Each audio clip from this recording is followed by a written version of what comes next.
tipu orang ramai. Dengan kemahiran dia bercakap, dia memang cakap pandai. Jadi mata pencarian dia pula. Makin ramai pula hari ni. Suasana ini kami saksikan, wahai pesuruh Allah.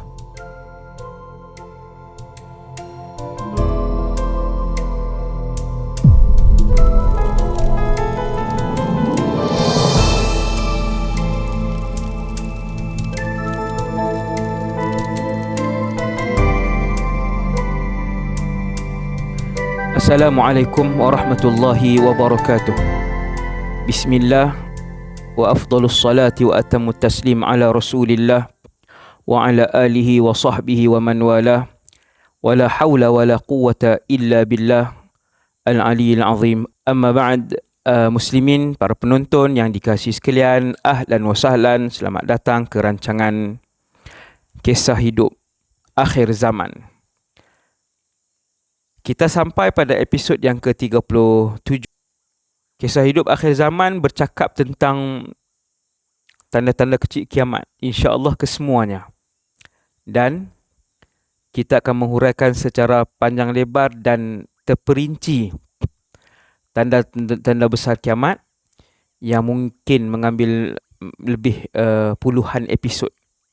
Kita akan akhiri dengan suasana kiamat, iaitu berakhirnya umur alam ini. Para penonton sekalian, untuk episod yang ke-37, kita nak tengok Nabi sebut bahawa dekat dengan kiamat, kalian akan melihat satu kaum yang menggunakan lidah mereka untuk mendapatkan harta, yang menggunakan mulut mereka, percakapan mereka, kemahiran bertutur dan berucap mereka untuk mendapatkan keuangan. Maksudnya kerja dia adalah bercakap dan orang banyak melalui percakapan beliau. Dia begini, tidak dicela dalam syariat kalau seseorang itu melalui ucapan dia, percakapan dia, menjadi mata pencarian kehidupan dia. Tak ada masalah. Sebagai seorang cikgu contohnya, dia guru matematik, guru bahasa Melayu, mestilah bercakap hari. Yang itulah asas kepada pekerjaan dia, bercakap. Maka yang tu bukan yang dicela oleh syariat. Yang dicela oleh syariat dan diberitahu oleh Rasulullah untuk kita berhati-hati ini ialah ramai orang manusia di akhir zaman ini, dengan kemahiran dia bercakap, dia berbohong, dia memuji berlebih-lebihan, dia sebut sifat kepada sesuatu tu tak betul pun dengan apa yang dia jual dan apa yang dia pamerkan, apa yang dia war-warkan, apa yang dia promotkan. Dan akhirnya dia memperolehi wang yang banyak kerana menggunakan kemahiran bercakap dia. Dia selit dengan pembohongan, dia selit dengan berlebih-lebihan. Akhirnya dia dapat keuangan bulanan dia. Tuan-tuan, jadi tak lah ni tahun 2024 ni? Jawapan dia banyak yang kita lihat begitu. Dan tuan-tuan jangan risau, mereka yang bekerja sebagai wartawan, pengacara, TV dan radio, semua tu menggunakan lisan. Selama mana kita tidak berbohong, saya sendiri menggunakan lisan. Selama mana kita tidak berbohong, kita tidak menyebarkan fitnah, kita tidak mengumpat, kita tidak melakukan benda yang jelas diharamkan oleh syarak, maka menggunakan kelebihan bercakap, menyampaikan ucapan yang dikurniakan oleh Allah, itu tidak berdosa dan tidak salah pun, bahkan harus. Nabi SAW dalam satu hadis dan diriwayatkan oleh Al-Imam Ahmad, dan hadis itu dihasankan oleh Al-Syekh Al-Arnaut, sayakunu qaumun, kata Sayyiduna Sa'ad ibn Abi Waqqas radhiyallahu anhu, Aku mendengar Rasulullah SAW bersabda, sayakunu qaumun ya'kuluna bi alsinatihim kama ta'kulul baqaratu minal ard. Akan ada di akhir zaman nanti satu kaum, sekelompok manusia di kalangan umat Nabi Muhammad. Mata pencarian mereka melalui lisan mereka. Seperti mana lembu makan dengan lidahnya daripada tanah. Persamaan yang dibuat oleh Rasulullah ini, sebahagian ulama kata seperti mana lembu, dia tak pilih halal dan haram, maka begitu juga manusia yang dikecam oleh Rasulullah menggunakan lidah untuk mata pencarian tanpa mempedulikan benda halal dan haram, maka dia seperti lembu. Ataupun persamaan dua keadaan yang Nabi buat ini, metafora ataupun analogi ini, kata para ulama, sebahagian ulama lain berpendapat seperti mana lembu makannya itu dengan lidahnya,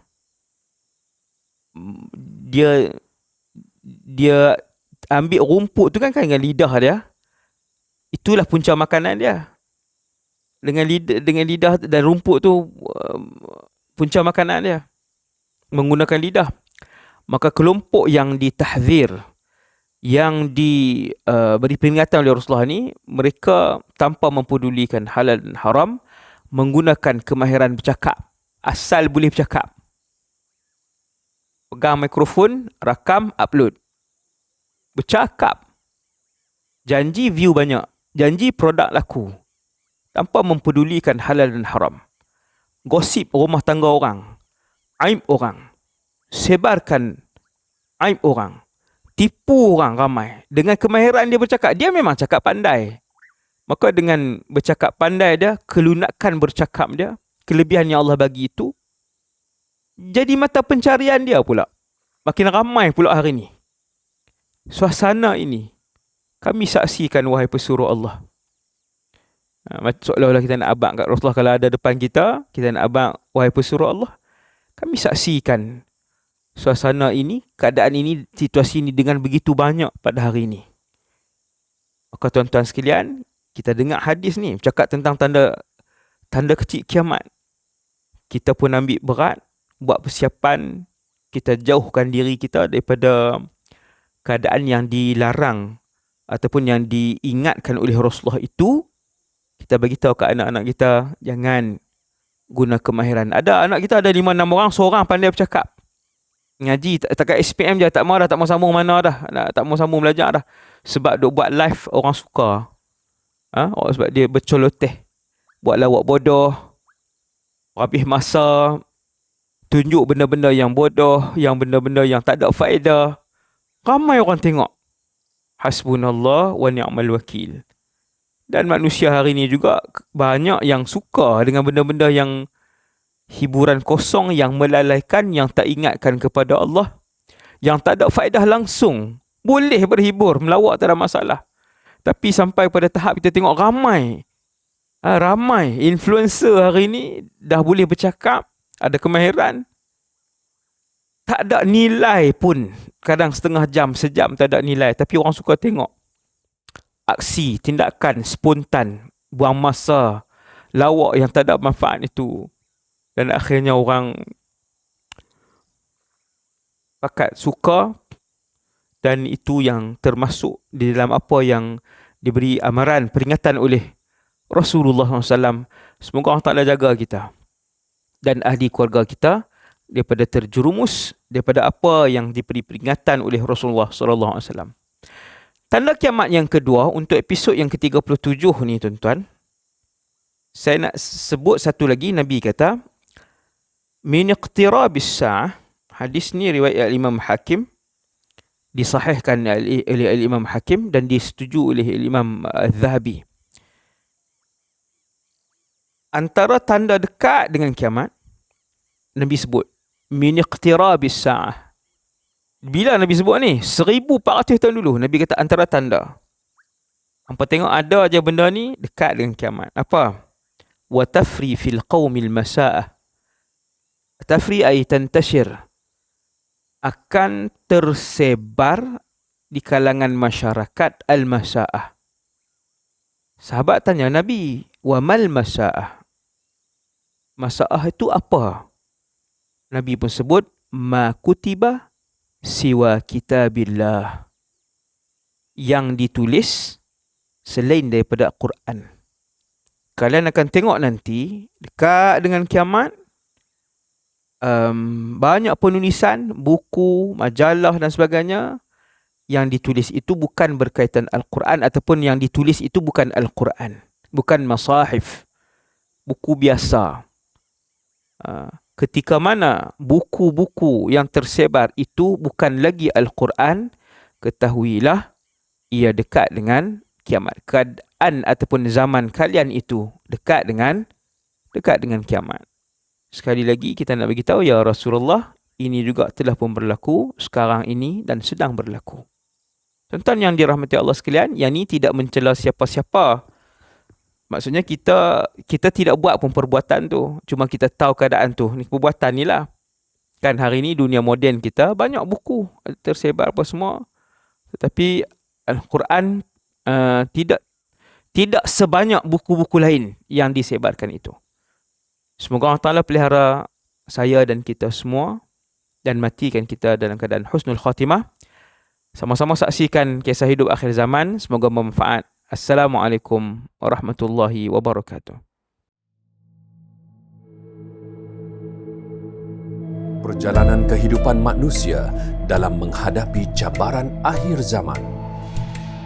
Bagaimanakah manusia menempuhi kehidupan di akhir zaman? Akhir zaman penuh fitnah. Hanya iman dan takwa penyelamat ummah. Tanpa iman dan takwa yang utuh, manusia pasti gagal menempuhi kehidupan akhir zaman.